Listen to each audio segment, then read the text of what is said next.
প্রিয় শিক্ষার্থীবৃন্দ, আসসালামু আলাইকুম। এই ভিডিওতে আমি তোমাদের একটা সৃজনশীল প্রশ্ন উত্তর করে দেবো। এই প্রশ্নটি ঢাকা বোর্ড 2019 সালে আইসিটি পরীক্ষায় এসেছিল। এই প্রশ্নটি হচ্ছে চতুর্থ অধ্যায় HTML থেকে এসেছিল। তো আমি চাচ্ছি যে এখন থেকে ধারাবাহিকভাবে তোমাদের HTML চতুর্থ অধ্যায় থেকে যে প্রশ্নগুলো বোর্ডে এসেছে সেগুলো শিখিয়ে দেবো। তো আজকে আমি প্রথম ভিডিও করলাম, এটি হচ্ছে আজকে প্রথম ভিডিও। ঢাকা বোর্ড 2019 সকল বোর্ডের 19 শেষ করে তারপর সকল বোর্ডের 18 শেষ করব, তারপর 17 শেষ করব। এই 3টা বছর 17, 18, 19 এই 3 বছরের সকল বোর্ডের প্রশ্ন যদি আমি তোমাদেরকে শিখাইতে পারি 100% তোমরা যে কোনো সৃজনশীল প্রশ্ন উত্তর তো করতে পারবে, এমনকি হুবাহু কিন্তু তোমাদের পরীক্ষায় চলে আসবে।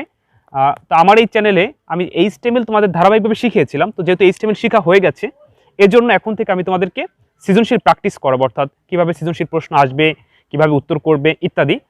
তো প্রতিদিন সন্ধ্যা 7টায় ইনশাআল্লাহ প্রতিটা বোর্ডের একটি করে প্রশ্ন প্রতিদিন সন্ধ্যায় আপলোড করব এই HTML থেকে, অর্থাৎ আইসিটি বইয়ের চতুর্থ অধ্যায় থেকে। এছাড়া যদি অন্য কোথাও তোমাদের কোনো সমস্যা থাকে আমাকে কমেন্ট করে জানিও, সেই ভিডিওগুলো অন্য টাইমে আপলোড করব। তবে প্রতিদিন সন্ধ্যা 7টায় একটি করে ভিডিও পাবে, যেগুলো হচ্ছে আইসিটি বইয়ের চতুর্থ অধ্যায় থেকে বিভিন্ন বোর্ডে এসেছিল। তো ধারাবাহিকভাবে শুরু থেকে, তো আজকে ঢাকা বোর্ড, এরপরে চট্টগ্রাম, রাজশাহী, এইভাবে ধারাবাহিকভাবে 19 শেষ করব, তারপর 18 শেষ করব, তারপর 17 শেষ করব। জাস্ট এই 3টা বছরে যে প্রশ্নগুলো আসছে এগুলোই কিন্তু তোমাদের পরীক্ষা হুবহু আসবে। তো প্রিয় শিক্ষার্থী কিন্তু কথা না বলে এই প্রশ্নটি উত্তর করে দিই। তোমরা একটু বোর্ডে লক্ষ্য করো, তোমরা একটা উদ্দীপক দেখতে পাচ্ছ। এই প্রশ্নটি ঢাকা বোর্ড 2019 সালে আসছিল। তো কতে বলছে এফটিপি কি? এফটিপির পুনরূপ হচ্ছে ফাইল ট্রান্সফার প্রোটোকল, অর্থাৎ এফ মানে হচ্ছে ফাইল, টি মানে হচ্ছে ট্রান্সফার, পি মানে হচ্ছে প্রোটোকল, ফাইল ট্রান্সফার প্রোটোকল। তুমি যদি লেখো যে এফটিপি হচ্ছে ফাইল ট্রান্সফার প্রোটোকল, তাও কিন্তু এক পাবে। আবার যদি তুমি আরেকটু ভালো লিখতে চাও তাহলে দাড়িতে লিখবা যে ইন্টারনেটের মাধ্যম ব্যবহার করে ফাইল এক স্থান থেকে আরেক স্থানে আদান প্রদানকে এফটিপি বলে। আচ্ছা, এরপর আমরা দ্বিতীয় প্রশ্ন দেখতে পাচ্ছি হচ্ছে ওয়েবসাইট ও ওয়েব পেজ 1 ব্যাখ্যা করো। তোমরা দেখো ওয়েবসাইট ও ওয়েব পেজ 1 ব্যাখ্যা করো। জাস্ট আমি সংক্ষেপে বলে দেই, তোমরা কিন্তু জাস্ট মনোযোগ দিয়ে শুনলেই কিন্তু লিখতে পারবা। আর যদি সমস্যা মনে হয় তাহলে একটু নোট করে রাখতে পারো যে ওয়েবসাইট ও ওয়েব পেজ 1 ব্যাখ্যা করো। উত্তর দুটা, আমরা যেহেতু 2 মার্ক, আমরা দুইটা উদাহরণ বলবো। এক উদাহরণ হচ্ছে ওয়েবসাইট হলো একই ডোমেইনের অধীনে ওয়েব পেজের সমষ্টি। ওয়েবসাইট হলো একই ডোমেইনের অধীনে ওয়েবসাইটের সমষ্টি।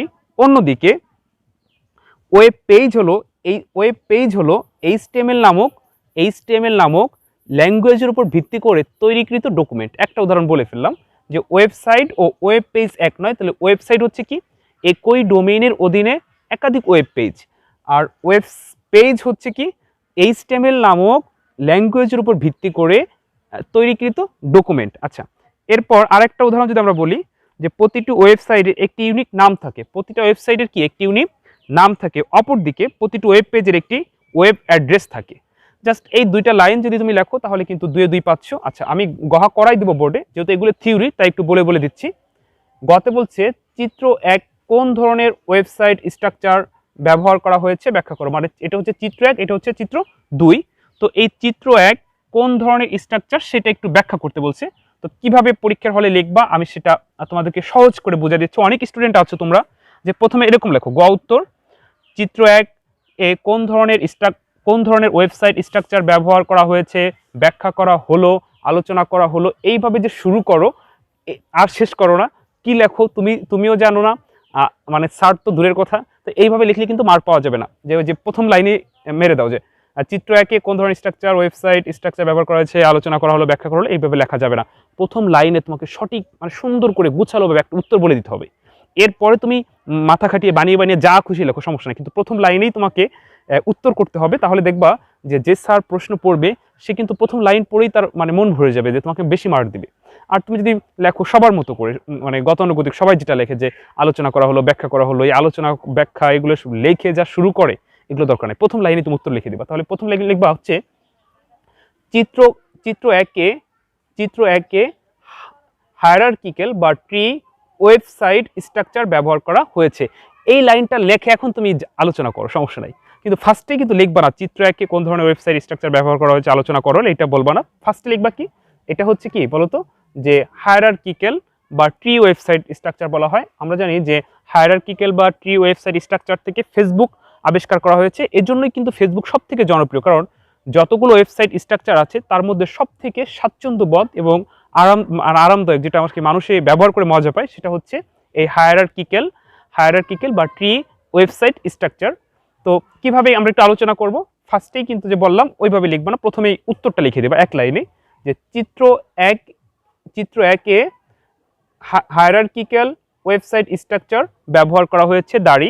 এরপর লিখবা হায়ারার্কিক্যাল ওয়েবসাইটে হোম পেজে সমস্ত ডকুমেন্ট চিত্র আকারে দেওয়া থাকে, অর্থাৎ আমরা হোম পেজ থেকে যে কোনো জায়গায় পর্যায়ক্রমে যেতে পারি। যেমন তোমরা যারা ফেসবুক ইউজ করো একটু ভালো করে বোঝার চেষ্টা করো, ফেসবুকে দেখবা ওপেন করার সাথে সাথে হোম পেজ, প্রথম যে পেজটা আসে ওইখানেই কিন্তু সমস্ত চিত্র সংক্ষেপে দেওয়া আছে, যে তুমি মেসেজ যেতে পারবা, সিটিংয়ে যাবা, তোমার প্রোফাইলে যাবা তাও যেতে পারবা, তুমি নোটিফিকেশন দেখবা তাও দেখতে পারবা, স্টোরি দেখবা তাও দেখতে পারবা, টোটালি ওই প্রথম পেজে সব দেওয়া আছে। হ্যাঁ, তো এটা হচ্ছে হলো হায়ারার্কিক্যাল বা ট্রি ওয়েবসাইট স্ট্রাকচারের মূল কাঠামো, সেটা হচ্ছে হোম পেজে সমস্ত ডকুমেন্ট দেওয়া থাকে। তো জাস্ট এই যে হায়ারার্কিক্যাল বা ট্রি ওয়েবসাইট স্ট্রাকচার একটা ছবি দেওয়া আছে, এটা নিয়ে আলোচনা করলে কিন্তু তুমি গতে 3 পাবা। তো আমি যেটা বললাম ওই ঠিক ওইভাবে প্রথমে লিখবা, যে চিত্র 1 হচ্ছে হায়ারার্কিক্যাল ওয়েবসাইট স্ট্রাকচার, এটা বলে দাঁড়িয়ে দেবা, বা চিত্র 1-কে হায়ারার্কিক্যাল ওয়েবসাইট স্ট্রাকচার ব্যবহার করা হয়েছে, নিচে আলোচনা করা হলো। তো ফার্স্টে কিন্তু আলোচনা করা হলো, এই কথাটা লিখবে না, প্রথম লাইনে উত্তর লিখে দিবা। ওকে, আশা করি বুঝতে পারছো তোমরা। এরপরে একটু যদি পড়ে নাও তাহলে আরো ভালো লিখতে পারবো। যাই হোক, আমি এখন তোমাদের গহা নাম্বার করাই দেবো। গহা নাম্বারে বলছে চিত্র 2 ওয়েব ব্রাউজারে প্রদর্শনের জন্য HTML কোড লেখো। তাহলে এটা হচ্ছে কি চিত্র 2, এটাকে HTML কোড লিখতে পারলে তুমি 4 পাবে। আমি এখন এটাকে HTML কোড শিখিয়ে দেবো। তো এখানে কিন্তু আরেকটা ব্যাপার, সেটা হচ্ছে উদ্দীপকটা আমি একটু ভালো করে পড়াই, যে www.board.edu.bd ওয়েবসাইটের মাধ্যমে ICT নম্বর দেখতে হলে বোর্ডের উপর ক্লিক করতে হবে। অর্থাৎ এখানে কিন্তু দেখো HSC 2019 ICT লেখা আছে, সাবজেক্ট হচ্ছে কি ICT। এখন তোমার যে ফলাফল সেটা দেখার জন্য কি বলছে, যে বোর্ডের উপর ক্লিক করলে আমরা ফলাফল দেখতে পাবো। তাহলে এই বোর্ডটাকে লিঙ্ক তৈরি করতে হবে, আর লিঙ্কের অ্যাড্রেস দিয়ে দিচ্ছে কি www.board.edu.bd। এই লিঙ্কটা তৈরি করে HTML লিখতে হবে, তাহলে 4 পাবো। তা আমি তোমাদের এখন এই গহা নাম্বার বোর্ডে করে দেবো, আর ক খ গ আমি জাস্ট একটু থিওরি আকারে তাই আলোচনা করে দিলাম। তো প্রিয় শিক্ষার্থীবৃন্দু, আশা করি এই প্রশ্নটি তোমাদের খুবই কাজে লাগবে। ঢাকা বোর্ড 19 সালে যেহেতু আসছে, আমি এখন গহা নাম্বারটা তোমাদেরকে বোর্ডে করে বোঝাবো। আশা করি সম্পূর্ণ ভিডিওটি দেখলে এই প্রশ্নটি অবশ্যই পারবে। এছাড়া আমার এই চ্যানেলে এখন থেকে ধারাবাহিকভাবে আমি তোমাদের এই HTML থেকে যে সৃজনশীল প্রশ্নগুলো বোর্ডে এসেছে সেগুলো আমি তোমাদের শিখিয়ে দিব। তো তোমরা যারা আমার এই চ্যানেলটি সাবস্ক্রাইব করেছো তোমাদেরকে অসংখ্য ধন্যবাদ, আর যারা এখনও সাবস্ক্রাইব করো নাই সাবস্ক্রাইব করে নিও, কারণ আমার এই চ্যানেলে শুধু ICT ক্লাসে ভিডিও আপলোড করা হবে, ICT ছাড়া কোনো ভিডিও আপলোড করা হবে না। তো আমি তোমাদের এখন গহা করাচ্ছি, তোমাদের পরীক্ষা অবধি পর্যন্ত ইনশাল্লাহ আমি তোমাদেরকে সাহায্য করে যাব। আর তোমাদের অবশ্যই আমি আবারও বলে রাখি, যে যদি কোনো কিছু সমস্যা হয় বা কোনো কিছু জানার প্রয়োজন হয়, তাহলে আমার এই চ্যানেলে জাস্ট কমেন্ট করে একটু স্মরণ করো, আমি যথাসাধ্য চেষ্টা করবো তোমাদেরকে সাহায্য করার জন্য। আর তো প্রিয় শিক্ষার্থীবৃন্দ, আমি এখন তোমাদেরকে গহা করাই দেবো। গহাতে বলছে চিত্র 2 ওয়েব ব্রাউজারে প্রদর্শনের জন্য HTML কোড লেখো। তো বলছিলাম যে আমরা যখন HTML তোমাদেরকে শিখিয়েছি, যে কোনো HTML লেখার শুরু করার আগে প্রথমে তোমাকে বেসিক ট্যাগ লিখতে হবে। বেসিক ট্যাগ হচ্ছে 4টি, যেমন HTML শুরু, HTML এর পরে হচ্ছে হেডের পর হচ্ছে টাইটেল। এখানে কিছু বলে নাই, তুমি যা একটা কিছু দিতে পারো, আমরা টাইটেল টেবিল দিয়ে রাখি। টাইটেল শেষ করার সাথে সাথে হেড শেষ হওয়ার সাথে সাথে বডি শুরু হবে। এইটা হচ্ছে বেসিক ট্যাগ, অর্থাৎ যে কোনো HTML যখনই তুমি লেখা শুরু করবা এই বডি পর্যন্ত তোমার লিখতে হবে। তো বডি লিখে এখন আমরা এই উদ্দীপকটা তৈরি করব। তো উদ্দীপক আমরা দেখতেছি টেবিলের উপরে HSC 2019 আছে। তো HSC 2019 এটা হচ্ছে ক্যাপশন। আমরা জানি টেবিলের উপর কিছু থাকলে কি হয়, ক্যাপশন। তাহলে আমরা এখন ক্যাপশন লিখব। ক্যাপশন শুরু HSC 2019, ক্যাপশন শেষ। এখন আমরা এই টেবিল তৈরি করব। তো টেবিল তৈরি করার জন্য আমাদের টেবিল বর্ডার নিতে হবে। টেবিল বর্ডার সমান ডাবল ইনভার্ট কমার ভিতরে আমরা অন পিক্সেল দিলাম। তো টেবিল বর্ডার হয়ে গেল। আমি প্রশ্নটি মুছে ফেলি। প্রশ্নটি ছিল এরকম, চিত্র 2 ওয়েব ব্রাউজারের প্রদর্শনের জন্য HTML কোড লেখো। গহা নাম্বার, এই প্রশ্নটা আমি তোমাদেরকে বোর্ডে করাচ্ছি। তো টেবিল বর্ডার নেওয়ার সাথে সাথে ধরো টেবিল বর্ডারটা তৈরি হলো। তাই এখন প্রথম সারিটা তৈরি করবো। আমরা জানি HTML এর সারি তৈরি করার জন্য টিয়ার লাগবে। টিয়ার নিলাম। তো টিআর নেওয়ার পরে এখন আমরা এই আইসিটি লিখবো। তো আইসিটি যা 2 ঘর দখল করে আছে, তো আমরা 2 ঘর কলাম আকারে দখল করছি। এখানে কল স্পেন সূত্রটি লাগবে, টিএইচ কল স্পেন সমান সমান, যেহেতু আইসিটি 2 ঘর দখল করছে এই জন্য ডাবল ইনভার্টেড কমার ভিতরে 2। তো কল স্পেনের কাজ হয়ে গেল। এখন আমরা এখানে যা আছে তাই লিখবো, এখানে আছে আইসিটি লিখবো আর টিএইচ শেষ।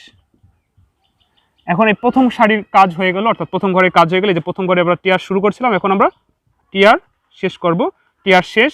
তো এখন আবার আমরা দ্বিতীয় লাইনে যাব। তো দ্বিতীয় লাইনে গেলে আবার আমাদের টিআর প্রয়োজন। তো এখন টিআর লিখলাম, ধরো দ্বিতীয় সারি শুরু হয়ে গেল।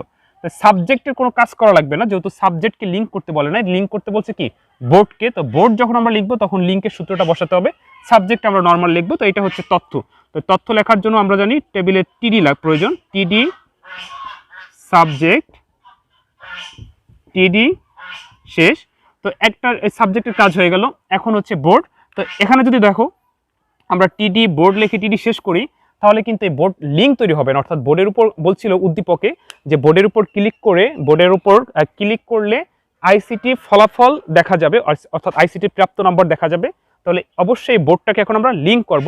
তো লিঙ্ক করার জন্য যে সূত্র প্রয়োজন সেটা আমরা এখন বসাবো। আমার এই চ্যানেলে কিন্তু লিঙ্কের ভিডিও দেওয়া আছে কিভাবে লিঙ্ক করতে হয়, অর্থাৎ পার্ট 1 পর্ব 1 থেকে 16টা ক্লাস দেওয়া আছে। ওই 16টা ক্লাস যদি কেউ সিরিয়াল অনুযায়ী দেখে তাহলে HTML তার জীবনে কোনো সমস্যা থাকবে না। ওকে, তাহলে যাই হোক, আমি এখন তোমাদেরকে এই লিঙ্কটা শিখাই দিচ্ছি। তাহলে দেখো এখন আমরা লিখবো হচ্ছে টিডি লিখে এই বোর্ড লেখা যাবে। আমরা এখন এই বোর্ডকে লিঙ্ক করব। তো টিডি শুরু, এখন আমরা এই বোর্ডকে লিঙ্ক করবো। তো লিঙ্কের সূত্র হচ্ছে কি এ, যদি লিঙ্ক না করতাম তাহলে শুধু বোর্ড লিখে দিতাম, কিন্তু লিঙ্কের সূত্র হচ্ছে কি এ হার, এ হার সমান সমান ডাবল ইনভার্টেড কমা। এই ডাবল ইনভার্টেড কমার ভিতরে ওই যে উদ্দীপকে যে একটা লিঙ্ক দেওয়া ছিল সেটা আমি লিখবো। আমি একটু দেখি উদ্দীপকে কি লিঙ্ক দেওয়া ছিল। উদ্দীপকে লিঙ্ক দেওয়া আছে যে www.board.bdu। এই লিঙ্কটা আমরা এখন এখানে বসিয়ে দিব। এ হার http double inverted comma http লিখতে হবে, http দেখা যায় https://www তারপর হচ্ছে board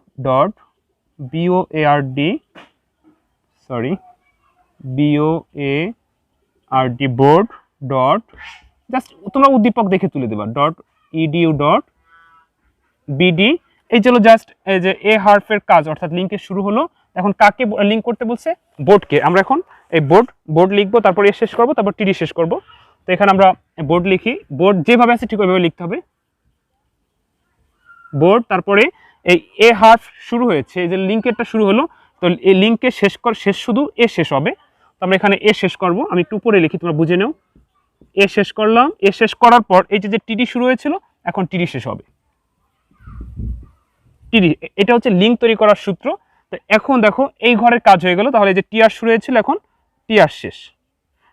তো এই টেবিলে আর কোনো কাজ নাই। তো এরপরে তোমরা এই টেবিল শেষ করবা, যে টেবিল শুরু হয়েছিল শুধু টেবিল শেষ করবা। টেবিল শেষ করার পর বডি শেষ করবা, বডি শেষ করার পর HTML শেষ করবা। এই 3টা শেষ করলে তাহলে 4-এ 4 পেয়ে গেল। এই প্রশ্নটি ঢাকা বোর্ড 2019 সালে আইসিটি পরীক্ষা এসেছিল, চতুর্থ অধ্যায় HTML থেকে। তো আশা করি প্রিয় শিক্ষার্থী কিন্তু তোমরা পুরো প্রশ্নটি বুঝতে পারছো। এরপর যদি সমস্যা অবশ্যই কমেন্ট করে জানিও, আমি আবার দরকার চেষ্টা করবো তোমাদের বোঝানোর জন্য। আর যেটা বলছিলাম সেটা হচ্ছে আমার এই চ্যানেল থেকে এখন থেকে ধারাবাহিকভাবে শুধু বোর্ড কোশ্চেনগুলো সলভ করে দেবো, যে বোর্ডে যে সৃজনশীল প্রশ্নগুলো আসছিল সেগুলো। তো আশা করি তোমরা উপকারিত হবে। আর আরেকটি কথা যেটা বলে রাখলাম, যে তোমাদের এছাড়াও অনন্য যদি কোনো সমস্যা থাকে, অর্থাৎ লজিক গেট বা সংখ্যা পদ্ধতি, সেগুলো আমাকে কমেন্ট করে জানিও। আমি অনন্য টাইমে আপলোড করে দেবো। আর প্রতিদিন সন্ধ্যা 7টায় HTML সৃজনশীল প্রশ্ন পাবে ইনশাআল্লাহ, যদি আমি সুস্থ থাকি। তো আমার জন্য দোয়া রেখো, আর তোমাদের জন্য দোয়া থাকবে। তো ভালো থেকো। অন্য কোনো দিন অন্য কোনো ভিডিওতে আবার দেখা হবে। আসসালামু আলাইকুম।